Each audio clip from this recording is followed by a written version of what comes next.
Welcome to the CX Goalkeeper podcast, where we unlock the winning edge through conversations with industry experts and thought leaders.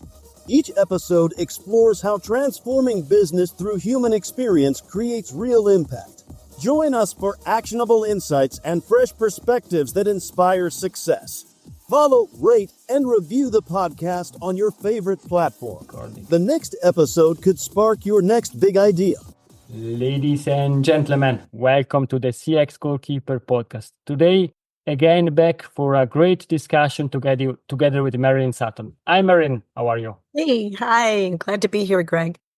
Thank you very much for your time. Today, it will be an interesting discussion. We are going to discussing about strategies, how to work together with tough customers and tough employees. But as usual, before starting this topic, let's learn more about you, today's top player, Marilyn Suttle. Marilyn, could you please introduce yourself? Hi, well, I'm Marilyn Suttle, and I work with companies that want to stand out as the business of choice for both customers and employees. You need to do that for both. And I've started my career actually as a little child because both my father and mother owned their own small business. My father had a little neighborhood bar. My mother had a tax company. So the background of my life was listening to customer experience stories and what to do and how to deal with employees. So that was always in the background. And then when I started my consulting and speaking company training, that was very much ingrained in me as service. And also, how do you make it so people want to get up in the morning and go to work and come serve well and do a good job? So that was really important. And then in 2009, HarperCollins, which at the time was Amicom, they published my first book that I did with my co-author, Lori Vest. And it was called Who's Your Gladys? And Gladys was the difficult customer. And how do you make them an ally? And it was just a fantastic experience because for a year, I was interviewing companies from Singapore Airlines, hospitals, just every kind of company. We were able to go to the top leaders and all the way into frontline staff and see what they all had in common that made them stand out in customer experience. So it was just a fantastic experience doing that. And then that translates into the work I do now. And I love technology. So when we got hit with the pandemic, one of the big core messages is adapt. And so I immediately got on Zoom and did all my trainings and keynotes and even big events over Zoom. So I think that's a real key because we got to keep those customers connected no matter what things throw at us. Thank you very much. And not only connected with the customer, but also giving the opportunity to have these discussions because flying to your office would be a bit complicated from my point of view. And therefore, for sure, this great opportunity to have these discussions. Which values drive your professional life? Values. I love the topic of values because it really drives everything we do. And if I could give you 3 of them right now, my number 1 value is passion. I am so passionate about making a difference for my clients. I love seeing them go from good to great. I love helping them discover a new system that, wow, this works. And that lights me up. And I do think that passion, especially if the passion is about caring for the people you're working with, it's contagious and it spreads. So that's my number 1 is passion. And then I'd say continuous improvement. That's the other one, is not being afraid to, you're never done.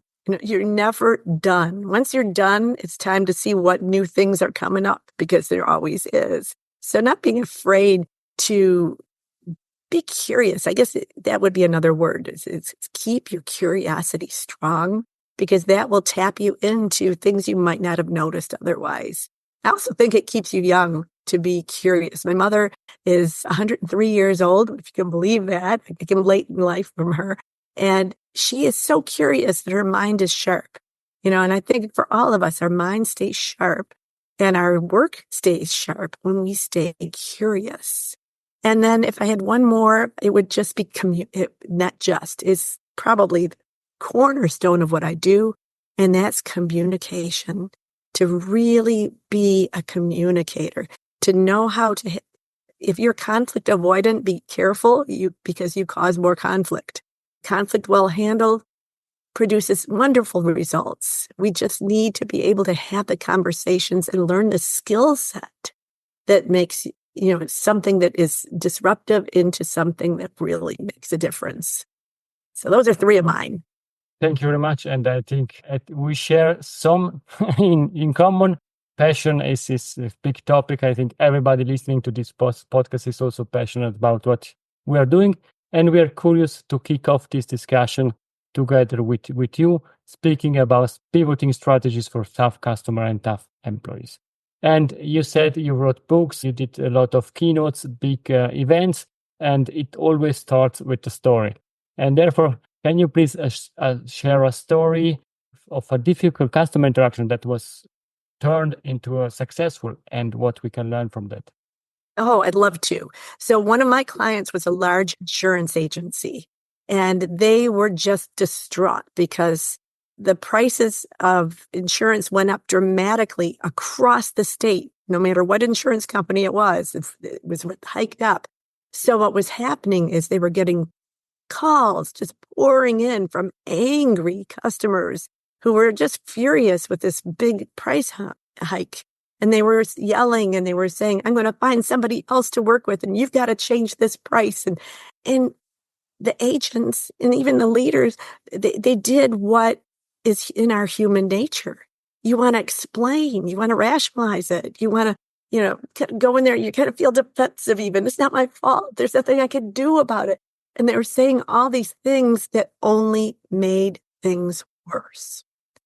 And so I coached them to take a whole different approach. And it starts with two words that can just save a situation like this. And those two words are, you're right. You're right. You're right. The rates really did go up dramatically. And when you start with validating what they just said, it's disarming.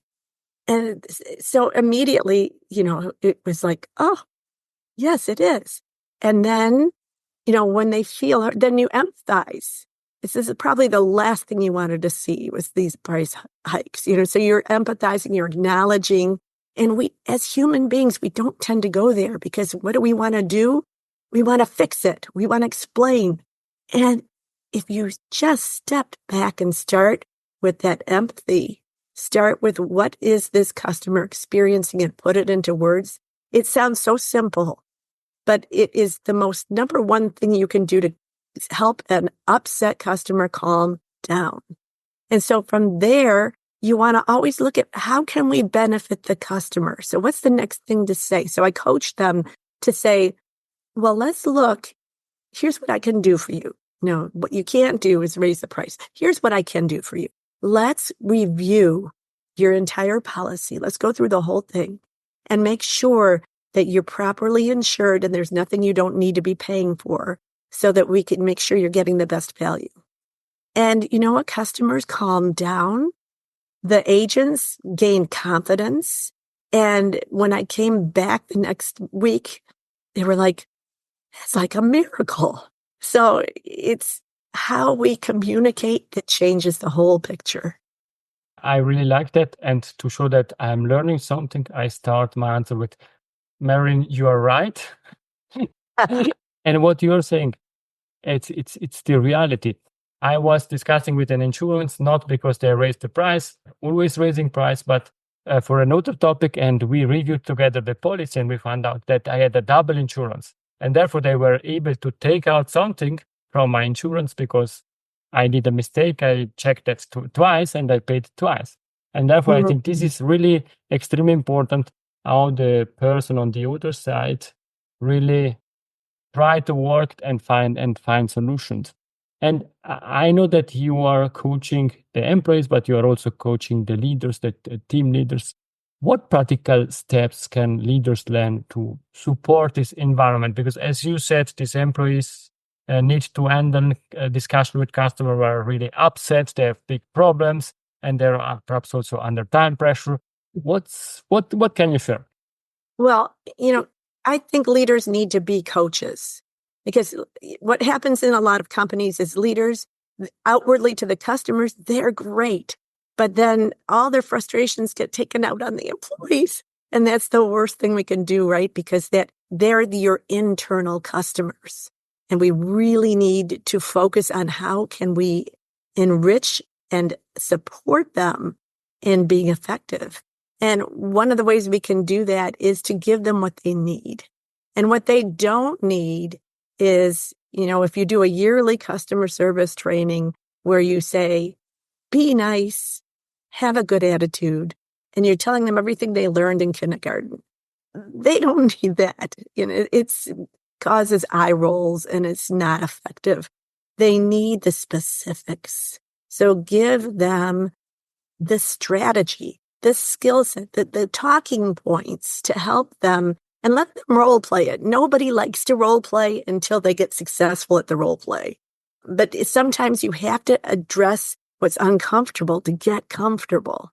So I don't think I know that when you take the time to really go into the specifics, it makes a difference. And another thing is when your top leadership shares their good, bad, and ugly stories and how they overcame them, that is one of the best teaching points of all, because then you become human and they see where you maybe didn't do such a good job and what you would have done next time. You become transparent, and then they become more comfortable being transparent with you. You shared that at the beginning, yearly training. I think it's also extremely important to have regular trainings, perhaps smaller trainings, but regular. How do you tackle this topic? The topic of training? Yes. Yes, in so many different ways. So right now I'm working with a company, and I sent in mystery shoppers, and we got the feedback there. And then I did focus groups with every employee, every manager, every leader. And we put that all together. And then we created a customer service committee with people from different departments that come together with me every couple times a month.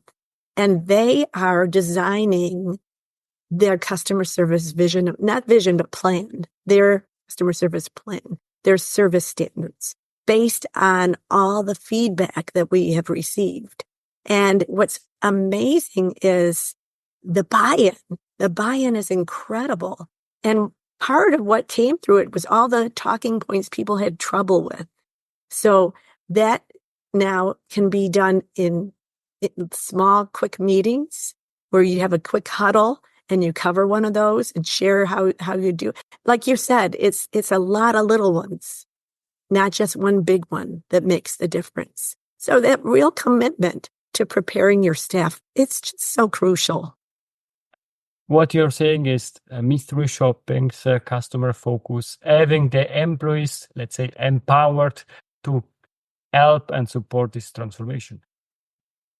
Did you some magic that you were able to convince the management to perform such programs, or how was it possible? Because I don't often see at top level this willingness to empower people to change things, because it means then leaders then need to give up something that they had for a long time.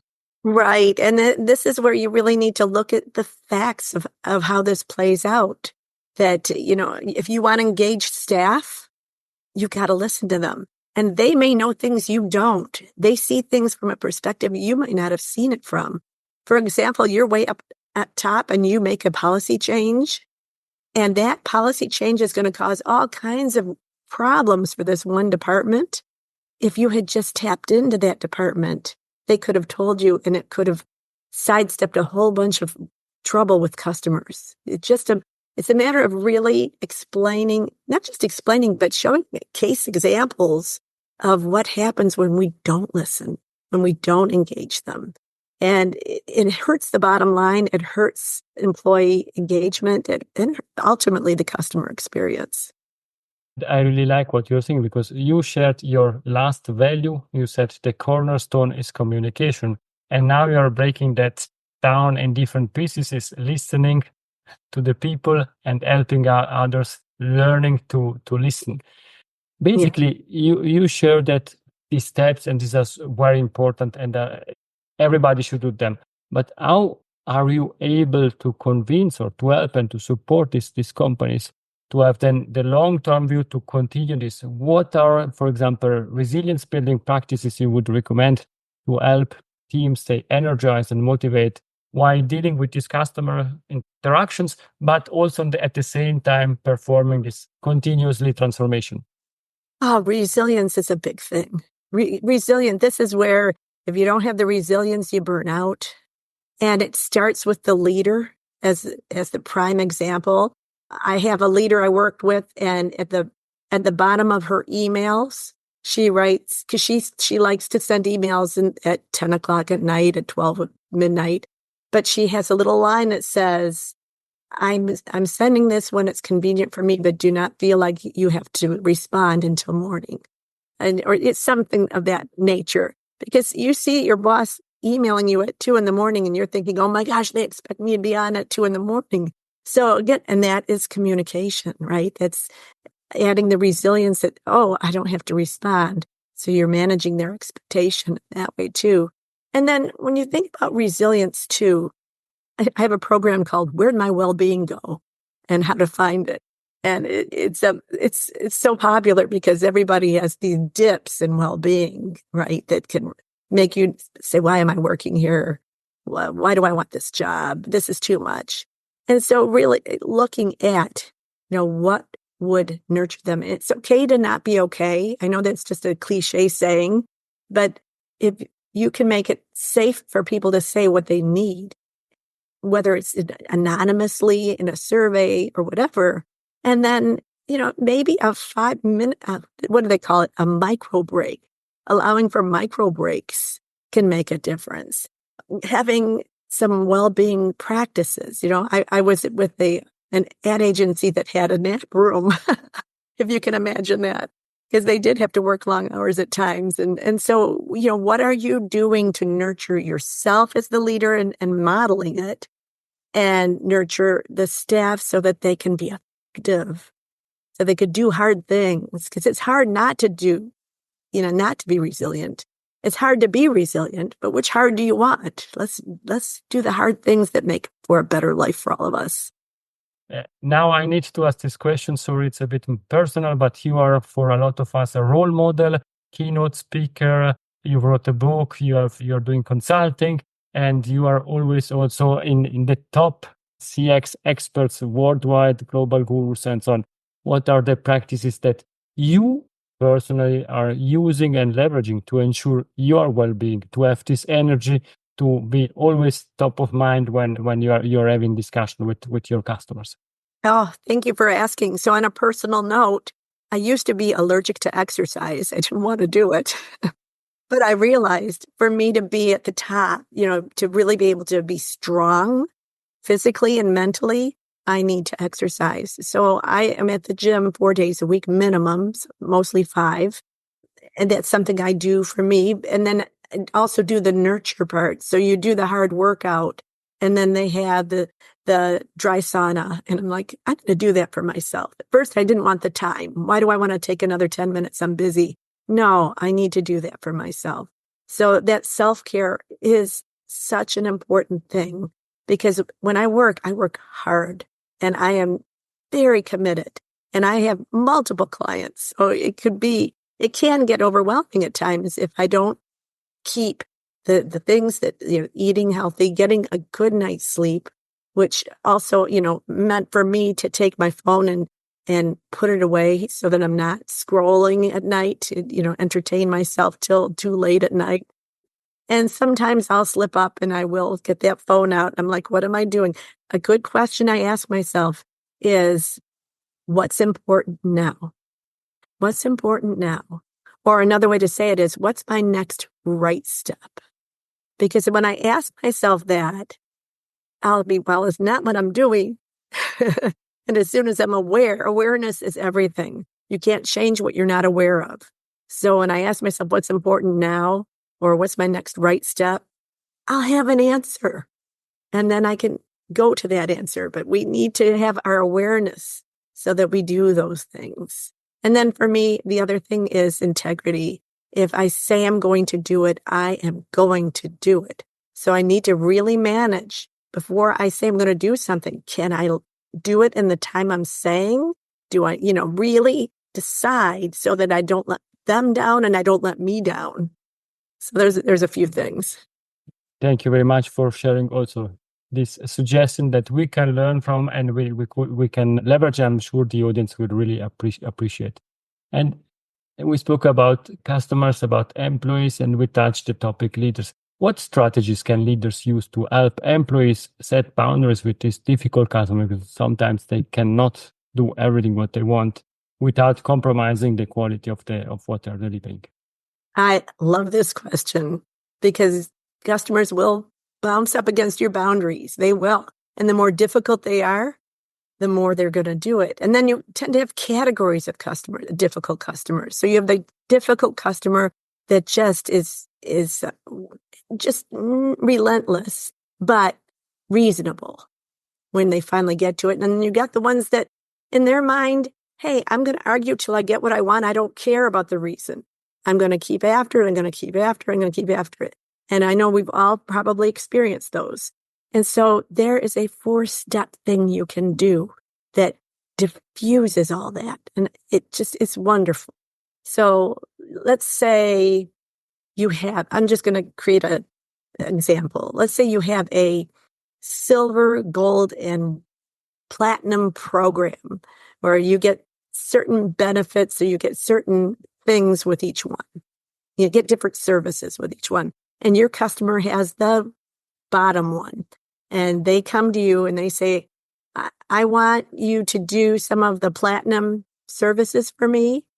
Oh, okay, sir. We'll just have to add you into platinum. Nuh-uh. I want to stay in my silver. You're smiling. You've experienced this. Yes.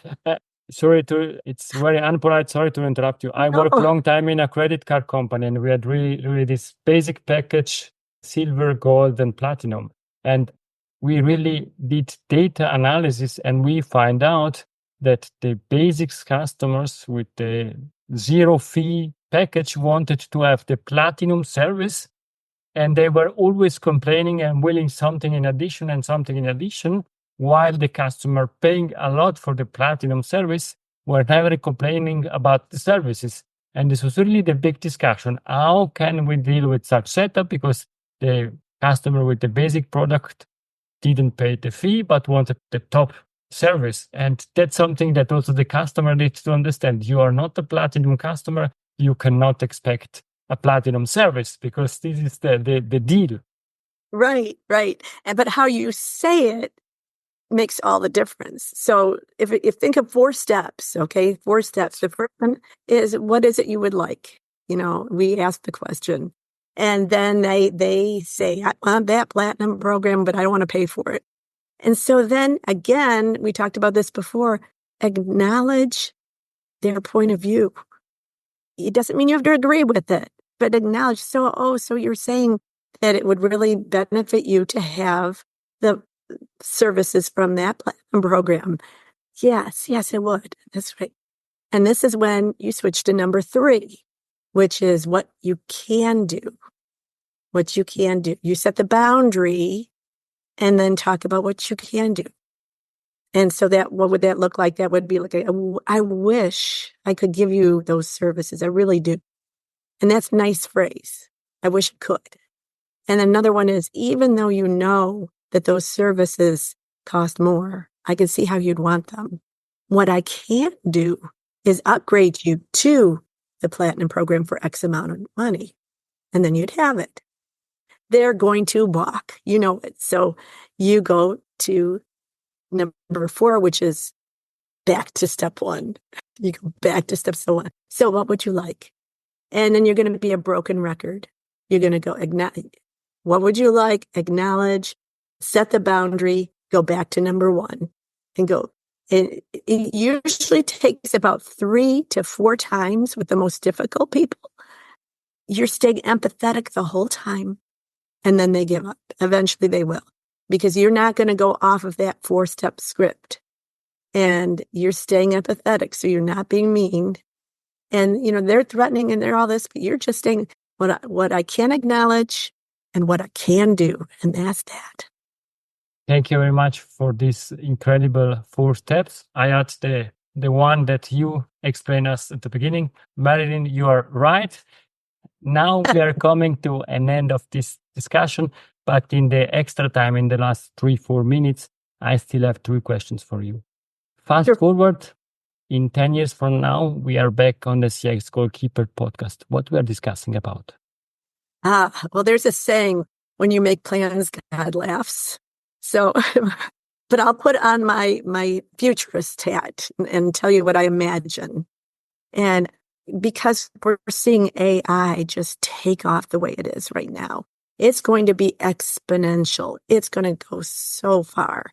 And I think it's going to get to the point where it's going to have human empathy built into it, so that it will really help support that conversation, whether it's the AI in your ear telling you as a human what to say, or it's saying it itself.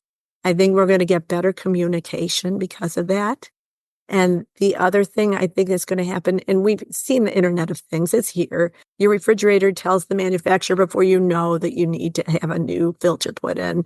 I think that's going to go even further, so that there's a level of proactiveness that we haven't even seen at this point. And then we're seeing robots coming into play, right? So who knows? Maybe we'll even have robots cleaning our houses. I don't know. But it will be such a fascinating 10 years. I would love to meet back up with you, Greg, in 10 years, if not sooner, and just compare. I really hope sooner than in 10 years from now. You're always welcome on this podcast. And based on that, also the question, what are your contact details? How can people reach you? Well, you can reach me on LinkedIn at any time. Just look Marilyn Suttle. I'm out there. I put a lot of posts out every week. And so you could direct message me there. Or you could go to my website, marilynsuttle.com. And there you'll see my books, my trainings, different things I do, the articles. And you can connect with me through the contact page. Thank you very much. And for everybody, as usual, you will find all this information also in the show notes. And now we are coming to the last question. Is Marilyn golden nugget? It's something that we discussed or something new to leave to the audience with? Okay. I would like to talk about managing expectations. I think this is, my definition of an upset customer is simply a person whose expectation isn't being met. Is that, and because of that definition, it's really a reframe, that we can reframe how we're thinking. Because when I think that person's upset, then what happens in our body, the fight, flight, freeze, that whole, our human physiology goes into place, and we got that going on inside. But if they're upset and we reframe it to this is someone who has an expectation that isn't being met, we can come at it with a little more compassion. We can come at it not from an emotional, like, I have to defend myself or I have to, explain, but more like, well, let's look at what needs to be done here. Is this expectation not met because we failed somewhere and we can fix this? Is this an unreasonable expectation that I can manage? Or do we need to start looking at the data, looking at the touch points along the way and see where breakdowns happen, where we're not preparing them for what might happen, that if they knew they'd be calm. So I really think that one of the core pieces for us is to manage expectations for ourselves, for our customers, and for our employees. Marilyn, thank you very much for this discussion. It was a great pleasure, and you overachieved our expectation in this discussion, really exceed expectation. Please stay with me. To the audience for today, it's everything. I hope that you enjoyed this discussion as much as I did. Please feel free to contact Marilyn or to contact me. Feedback is a gift. Please provide us your feedback. If you have any questions, please reach out. Thank you very much, and bye-bye. If you enjoyed this episode, please share the word of mouth. Subscribe it, share it.